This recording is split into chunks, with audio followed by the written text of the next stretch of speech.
My name is Frank Haney, Winnebago County Board Chairman. I am again joined by Rockford Mayor Tom McNamara and Winnebago County Public Health Administrator Dr. Sandy Martell.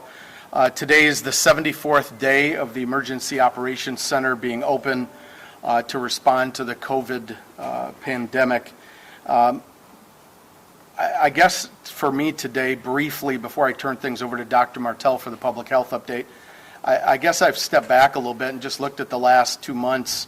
There's words I would use that I guess sum up my dealing with the COVID response, but I also think this is what I sense from others as well, including those in our community that we serve.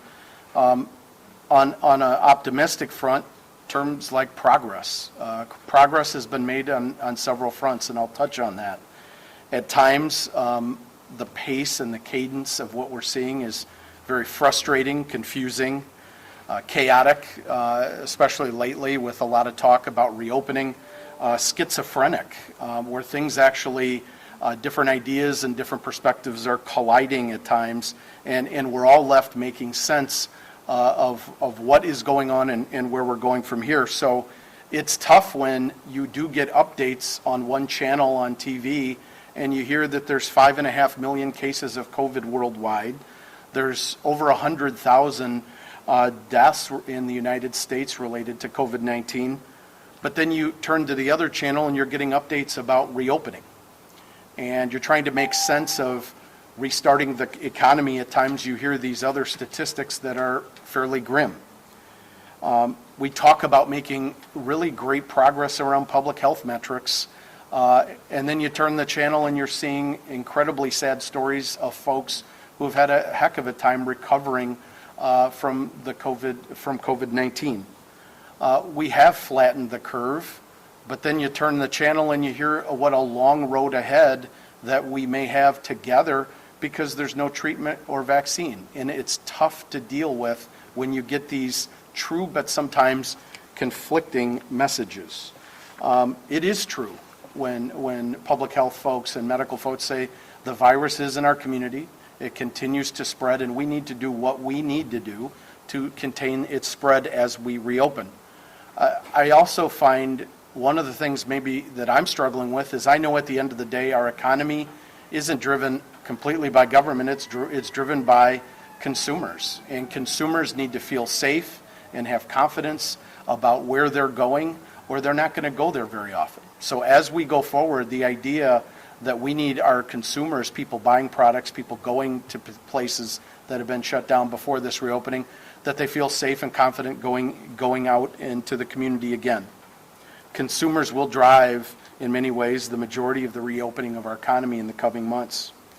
It is confusing to even folks who spend a lot of time looking at all this when you have federal messages and state messages, and then of course local messages and plans and updates, and we'll touch on this. And sometimes some of those state and federal plans come out at the 11th hour and send everybody scrambling. And we'll talk about that a little bit today as well. It is frustrating and at times confusing when I hear folks that I respect in the General Assembly talk for a month about wanting to get back down and do work, and then they go down and convene in session and they do not take actual votes and action around the reopening of our state. That is a bit confusing to me. I try to reconcile that while again attempting to work with partners. So then it leaves it to our governor to potentially, and I'm speculating, to potentially once again issue another executive order potentially later this week. I don't know what I don't know, but that is certainly a possibility. It does, for the record, make zero sense to me that the General Assembly would not have taken more specific action around reopening when they were just in Springfield. What I don't want to see, what I think is the distraction to business at a time when we do have positive public health metrics, is that we see more fighting or litigation or politicizing of this very important economic and, of course, public health issue. It is saddening to me as a resident of our community that I see locally and at the state level that somehow wearing a mask is at times a political statement more than a public health necessity. I don't understand that as a kind of a middle of the road person seeing things from a public health and a common sense standpoint and wanting to reopen, I struggle with the extreme sides making political statements around wearing a mask, and I think that becomes a distraction to the hard work we've been doing. At the end of the day, there's three imperfect tools that in combination have proven to flatten the curve. One is social distancing, washing our hands a whole bunch before and when we come and when we go, and before and after we eat, and of course wearing a mask. Those things that are imperfect by themselves together have proven to be a very effective collection of tools as we go forward.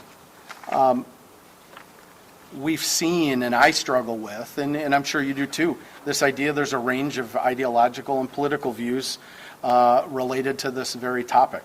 The most extreme tend to be the loudest, and it tends to drown out this idea that we need to be pragmatic around not going too fast in opening up, but being thoughtful, and at every turn we can reopen and get back to some type of normalcy, we do so in a safe and effective manner. It's kind of like the virus itself, really. Again, speaking as I'm not a medical doctor, I'm not a public health administrator, but we all have heard stories of folks, many folks have very mild symptoms when they become COVID positive. Some get very sick, but there's still a portion, and although not a large percentage, but people who have died, and collectively that number has added up to a significant number in our country. So not everybody is affected the same way with COVID, and not everybody has viewed this entire discussion the same way either. Again, all things that we're dealing with as we go through, and collectively we make progress, but we struggle with some of these issues. There is a push-pull, and today the mayor and Dr. Martell will talk a little bit about phase 3, talk about reopening, and they've done a remarkable job in balancing a number of things coming at them, sometimes many directions at one time. But I would just say this, there are a lot of opinions on being too restrictive or not restrictive enough, and we do know at the end of the day, one thing we all share in these opinions is we do not want to see a situation where things backfire and we have to go back, further back, and be more restrictive going forward, because we do not come out of this in a thoughtful and pragmatic way. Another thing we've talked about multiple times is progress and challenges around testing. Without our state partners, we would not have dramatically increased capacity around testing. That is part of the collective progress we've made. Without significant capacity increase in testing, I know this, we would not be having discussions at the level we are around reopening. We've also had a batch of tests that we've had to work with, and our local partners, like the health department, have had to help our state partners in correcting an issue.